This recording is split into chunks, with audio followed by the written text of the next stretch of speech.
students, we have started our second lesson, that is the work and energy, and in previous lecture we have studied about the work done. So how to define this work done? Let's see. When a force is acting on an object and causes the displacement of the object, then the work is said to be done on that object. Okay, so this is the simple definition of work done.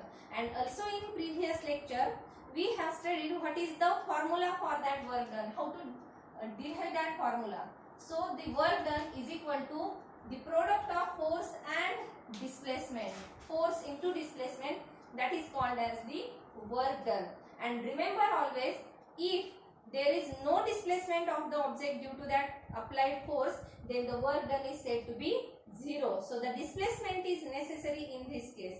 So by using this formula you can find out the work done, but only in the case when force and displacements are in the same direction. So let us consider, if this is a wooden block and if we apply a force in this direction and the displacement of the wooden block is in the same direction, then only in this case we can use this formula, isn't it? So this is the formula, and now by using this formula we can derive the SI and CGS units of this work done. So let's see what is the SI unit. Now the SI unit of this force, that is Newton, that we know, and the SI unit of displacement is meter. So the SI unit of this work done is Newton meter, and in other words we can say joule. So joule is actually name of scientist. So in order to write down the symbol, then we have to write it capital letter, and when we have to write the full name of that unit, then we should have to start with small letter like this. Actually this is a rule, though it is a name of scientist, okay, we have to start it with a small letter. So this is the SI unit of this work done. And now from this formula you can write like this: 1 joule is equal to, what is the force? That is 1 Newton. If we take unit quantities, then when we get 1 here, when the force is 1 Newton and the displacement is also 1 meter. So by using this formula, now we have to define 1 joule work. So how to define 1 joule? Let's see. By using this formula, there is no need to remember, or there is no need to learn all these definitions. By using this formula you can easily prepare the definition of 1 joule. So let's see how to define it. When a force of 1 Newton applied on an object and causes the displacement, that is 1 meter, in the same direction of the force, then the work done on the object is said to be 1 joule. Okay, very simple definition. Again I repeat, let's see again. When a force of 1 Newton applied on an object causes the displacement 1 meter in the same direction of the force, then the work done on the object is said to be 1 joule. Okay, so by using this you can easily define 1 joule. Now let's see what is the CGS unit of the work done. So what is the CGS unit of force? That is dyne, that we know, and the CGS unit of displacement, that is centimeter. So dyne centimeter, that is the CGS unit of the work done. And in other words you can say erg. Erg is another CGS unit of work done. You can write any unit, dyne centimeter or erg, as a CGS unit of that work done. And now from this formula you can again write like this: 1 erg is equal to, what is the force then? 1 dyne multiplied by displacement is 1 centimeter. And from this formula you can define now 1 erg, when the work done is said to be 1 erg. So by using the same method as we have defined here 1 joule, by using the same manner you can define 1 erg. So let's see. When a force of 1 dyne applied on an object and causes the displacement 1 centimeter in the same direction of the force, then in that case the work done on the object is said to be 1 erg. Okay, very simple definition. You have to just remember one definition, then just replace, instead of 1 Newton you can write 1 dyne, instead of 1 meter 1 centimeter, and instead of 1 joule you can write 1 erg. Okay, there is no need to repeat all these definitions. So by using this we can define this 1 erg work done. Okay, now after that we have to study what is the relation between this joule and erg. What is the converging factor of this joule and erg? So let's see what is the formula. That work done is equal to force into displacement. Okay, so you can write here 1 joule is equal to 1 Newton multiplied by 1 meter. Okay, 1 into 1, that is 1 joule. Now we know what, that 1 Newton is equal to 10 raised to 5 dyne. We know all this. 1 Newton is equal to 10 raised to 5 dyne. And also 1 meter is equal to 10 raised to 2 centimeter, that is 100 centimeter. We know all these converging factor. So instead of this Newton we have to convert it into dyne. So let us substitute all these values. So 1 Newton, that is 10 raised to 5 dyne. So let us substitute here 10 raised to 5 dyne. Okay, and here 1 meter, that is 10 raised to 2 centimeter.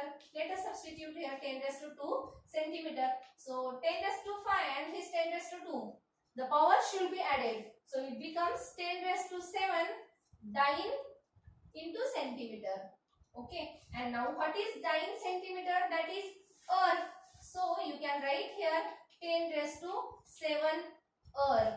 It means 1 joule. What is on the left hand side? That is 1 joule. So 1 joule is equal to 10 raised to 7 erg. So this is very important converging factor. You have to remember all this. Also 1 Newton is equal to 10 raised to 5 dyne. You also have to remember this converging factor also, because in many numericals when we have to convert the SI unit into CGS or CGS into SI unit, then we require all these converging factors. So remember both these converging factors. Okay.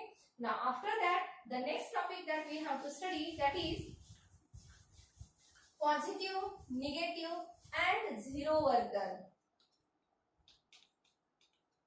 Positive, negative and zero work done. When the work done is said to be positive, negative or zero. Now let's see. In last lecture we have studied that when the force and displacements are not in the same direction.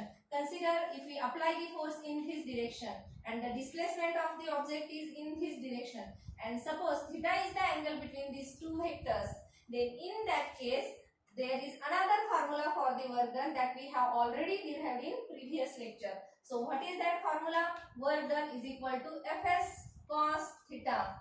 Okay, where theta is the angle between F and S. Okay, so now let's see, by using this formula we have to study about the positive, negative and zero work done. So consider the first case. If angle theta, that means the angle between F and S is equal to 0 degree, then what is the value of cos 0? Cos 0 is equal to 1. Okay, if we substitute this value in this formula, then we get work done is equal to this F and S as it is, and the value of cos 0, that is 1, and there is no need to write that 1 here. So you can get this value, W is equal to Fs. So this is the positive value of work done. So then work done is said to be positive. Okay, and now when we can say the positive work done?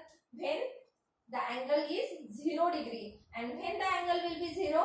When the force and displacements are in the same direction. Remember only always that when two vectors are in the same direction, then the angle between these two vectors should be 0. Consider the force is in this direction and the displacement is in the same direction. Then the angle between these two vectors should be 0 degree. So when force and displacements are in the same direction, then the work done is said to be positive. Okay, so this is the first case. Now let's see the second case. When theta is equal to 180 degree. So then cos 180, what is the value of cos 180 that we know? That is minus 1. And if we substitute this value in this formula, then we get work done is equal to this F and S as it is, and the value of cos 180, that is minus 1. So this negative minus sign is here. It means that work done is here negative. Okay, minus Fs. It means the work done is negative. And then when the work done is said to be negative, when the angle is 180. And now when we get 180 degree angle, when force and displacements are in exactly opposite direction. Let's see like this. Suppose if we apply the force in this direction, but the displacement of the object is in this direction, then in that case the angle between force and displacement will be 180 degree, isn't it? When two vectors are in opposite direction, then the angle between them is 180 degree. So we can say that from this, if force and displacements are in opposite direction, then the work done is said to be negative. Okay, for this positive work done, there are tremendous example. You can see in our day-to-day life also. Consider if we apply a force on this duster and the displacement is in the same direction of the force, then in that case the work done will be positive. Okay, but now what are the examples of this negative work done? So let us take the first example. Suppose a swimmer, consider an example of swimmer. So what happened when that swimmer push the water in backward direction by his hands and legs, then he can move in forward direction. It means in that case the force is acting in backward direction and the movement of that swimmer is in forward direction. So the force and displacements are in opposite direction in this case, and then work done is said to be then negative. Okay, take another example. Suppose a person is climbing on a tree. Okay, then in that case what happened? They apply force in vertically downward direction by his legs on that tree, and then it can he can move in vertically upward direction. So in his case also the force is acting in vertically downward and the movement is in vertically upward. It means force and displacements are in exactly opposite direction. So then work done is said to be then negative. So these are the simple examples of this negative work done. So remember this. And now consider the third case, when that theta is equal to 0 degree. Then what? Sorry, theta is equal to 90 degree. Then what is the value of cos 90? That is equal to 0. Now if we substitute this value in this formula, then the work done W is equal to F into S into 0, that is 0. Okay, any quantity multiplied by 0, that is 0. So in this case the work done is said to be 0. Now see, when the angle will be 90, when the force and displacements are in perpendicular to each other. Okay, so when force and displacements are perpendicular to each other, then the work done is said to be 0.